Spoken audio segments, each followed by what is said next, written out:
kunin na ang inyong mainit na kape at simulan na natin ang kwentong krimen ng The Zach Bowen Murder Case.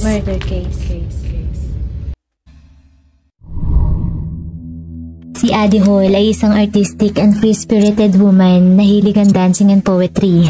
Gayunpaman, dahil sa mga traumang dinanas noong kabataan, kabilang na ang sexual na pang-aabuso, na-develop ang iba't iba nitong mental problems. Mayroon itong bipolar disorder, subalit hindi nito iniinom ang mga gamot na reseta ng doktor. Madalas itong galit at naglalabas ng hindi makontrol na emosyon sa harap ng mga tao. Nang lumipat si Addie sa isa sa makasaysayang parte ng New Orleans, nagtrabaho ito bilang bartender sa Spotted Cat Music Club. At doon ay nakilala nito si Zach Bowen, ang kanyang future boyfriend. Si Zach ay nagmula sa Bakersfield, California. Gaya ni Addie, masalimuot rin ang buhay nito. 12 anyos si Zach nang lumipat sa New Orleans upang manirahan kasama ang kanyang ama. Maaga itong nagpakasal at nagkaroon ng 2 anak sa isang nagngangalang Lana. Kaya naman upang matustusan ang pangangailangan ng kanyang pamilya, sumali ito sa army. Nang madestino sa Iraq at Kosovo, nasaksihan nito ang iba't ibang brutal na mga pangyayari, kabilang na ang pagkamatay ng isang buong pamilya na kanyang naging kaibigan habang nasa misyon. Nag-iwan ng mga experience na ito sa military ng malalim na sugat kay Zach. Na-diagnose ito ng severe post-traumatic disorder. Sa isang pagkakataon, kinailangan nitong umuwi sa kanyang pamilya nang dumanas ng matinding sakit ang misis na si Lena nang ma-diagnose ito ng hepatitis C. Sinadyang ibagsak ni Zach ang kanyang health and fitness test upang maalagaan ng asawa. Bagamat ang hindi nito alam, habang nasa army, binitbit ni Lena ang kanilang mga anak at nagdesisyon na iwan na si Zach. Labis ang pagkadurog ng puso nito nang datnan na wala ng laman ng kanilang tahanan. Kalaunan, nagpa siya itong iwanan ng tuluyan ng army. Sa kabila ng natanggap na NATO medal, isang Presidential Unit Citation para sa kanyang serbisyo, pati na rin ang rekomendasyon ng kanyang commanding officer na makakuha si Zach ng honorable discharge, nirelease lamang ito bilang general discharge. Nangangahulugan na hindi nito nagampanan ng lubos ang military expectations. Nagdulot ito ng higit pang damage kay Zach. Noong 2005, nag-cross ang landas sina Addie at Zach nang magtrabaho ito sa parehong bar. Noon ay parating iritable at inis si Addie kay Zach. Ngunit ang katotohanan, ito ang paraan ng dalaga upang mapalapit sa kanya. Nang mga panahong yun, bandang August, nang tamaan ng matinding bagyo ang New Orleans, ang Category 5 Katrina. Nagdulot ito ng malalang baha at pagkawasak ng mga kabahayan at ari-arian sa buong lugar. Gayunpaman, iyon na naging simula ng paglalim ng relasyon ni Addie at Zach. Sa kabila ng bagyong Katrina, nagdesisyon ng dalawa na manatili sa apartment ni Addie. Mula noon ay hindi na mapaghiwalay ang mga ito. Dahil sa kanilang pagtutulungan, napagbuklod ng magkasintahan ng kanilang komunidad.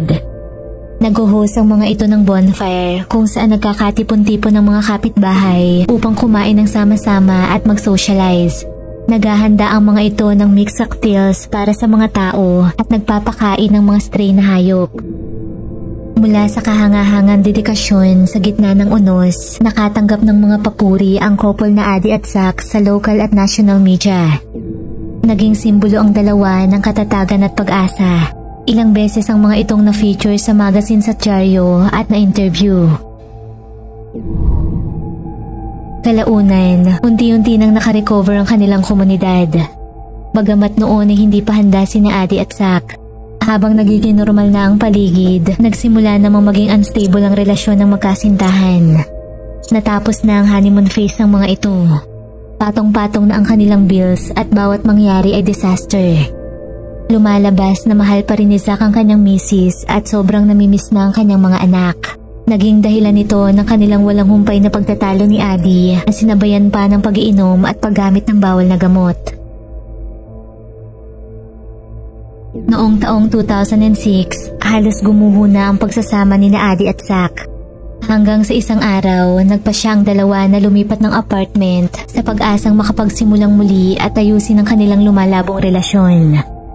Ngunit ilang araw pa lamang nakakalipas, muli na namang nabuo ang tensyon sa pagitan ng mga ito. Kaya naman sa halip na magkaayos, higit pang lumala ang sitwasyon ni na Adi at Zack. Sa isang pagkakataon, nahuli ni Adi si Zack na nagtataksil. Sa galit, kinausap ni Adi ang kanilang landlord na si Leo upang patalsikin sa kanilang narerentahan si Zack. Nang sabihin na ni Leo kay Zack ang plano ng girlfriend, nagalit ito at nagsimulang magwala. Bandang 8:30 PM noong October 17, 2006, isang tawag ang natanggap ng New Orleans Police. Report ito ukol sa isang lalaki na tumalon sa tuktok ng Omni Royal Hotel. Agarang tinungo ng emergency service ang lugar. Napag-alaman na nahulog ang biktima mula sa rooftop bar ng hotel.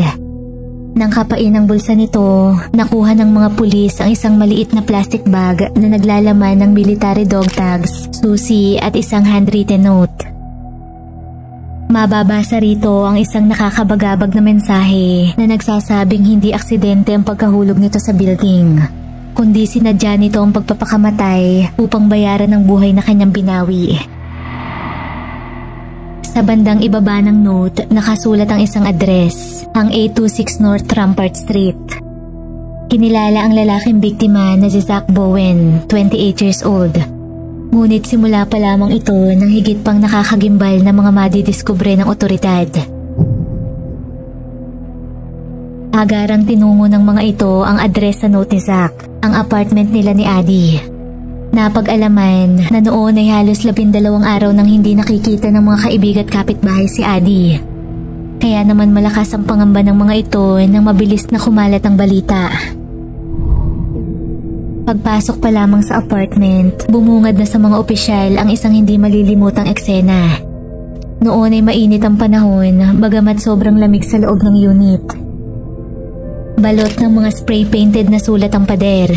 Mababasa ang mga mensahe gaya ng "I'm a total failure" at "Call Lana Bowen and tell her I love her and I'm sorry I couldn't." Ngunit ang higit na nakatawag ng pansin ng mga ito ay ang nakasulat sa dingding na "Look in the oven", na salungat sa message sa oven na "Don't look".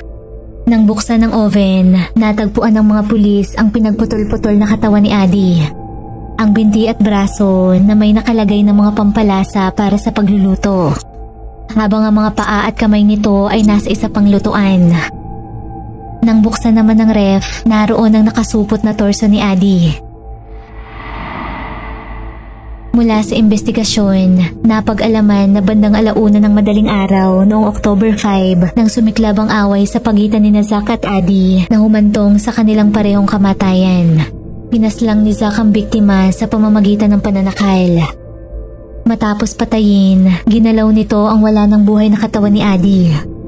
Hanggang sa makatulog ito katabi ng bangkay. Kinabukasan, nagawa pa nitong pumasok sa trabaho. Noon ay napunan ng coworkers nito na tila kakaibang kilos ni Zack. Nakasuot ito ng salamin at sombrero at hindi nagsasalita. Pagkalabas ng trabaho, doon na unti-unting plinano ni Zack ang pag-dispose kay Adi. Sa loob ng ilang araw, pinutol-putol nito ang katawan ng nobya sa bathtub. Ginupitan niya rin ito ng buhok. Hanggang sa kalaunan, nagtaka na ang mga kaibigan at katrabaho ni Adi kung nasaan ito. Nang tanungin si Zack, sinabi nitong iniwan na siya ng nobya at bumalik na sa North Carolina. May ilang nasurpresa sa biglaang pag-alis ni Adi, ngunit may ilang ring hindi dahil kilala nila ito bilang tipo ng tao na padalos-dalos sa mga desisyon. Samantala, sa crime scene, natagpuan ng mga pulis ang isang journal na pagmamay-ari ni Adi. Subalit ang huling entry ay hindi nito sinulat kundi nanggaling kay Zack. At doon ay inilatag nito ang kanyang buong confession. Detalyado nitong inihayag ang murder, ang kanyang kawalan ng pagsisisi at desisyon na kitili ng sarili. Today is Monday, October 16th, 2 a.m.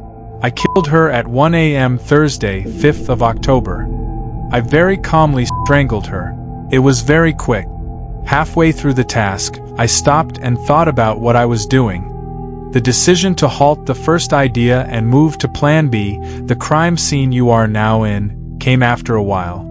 I scared myself, not by the action of calmly the woman I've loved for 1.5 years and then desecrating her body, but by my entire lack of remorse.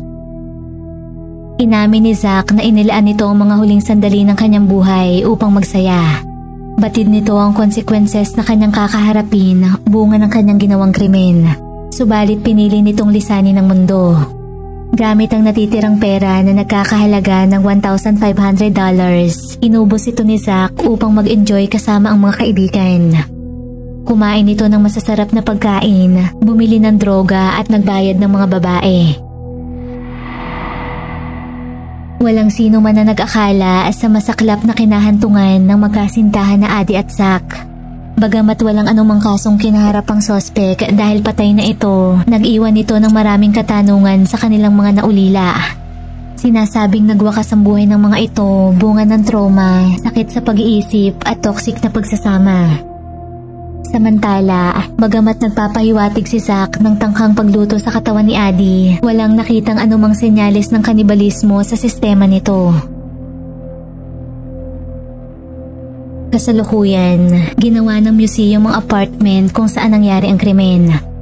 Tinawag ito na Bloody Mary's Tours, The Haunted Museum and Voodoo Shop. Naging popular ang museum, lalo pat maraming report ng paranormal activity. May mga nagsasabing nakakakita ng multo at nakakarinig ng mga boses sa gusali. Nirecreate ng bagong may-ari ang apartment gamit ang original na bathtub at iba pang appliances na pagmamay-ari ng magkasintahan.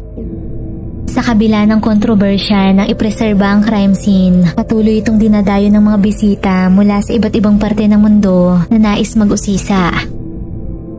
Ayon sa may-ari ng museum, gagamitin nito ang pondong malilikom upang i-donate sa mga biktima ng domestic violence.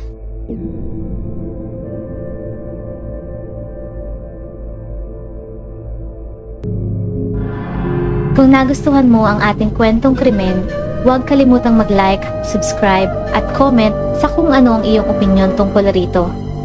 At laging tatandaan, mahalaga ang buhay, huwag kang papatay. Maraming salamat po sa panonood at hanggang sa muli.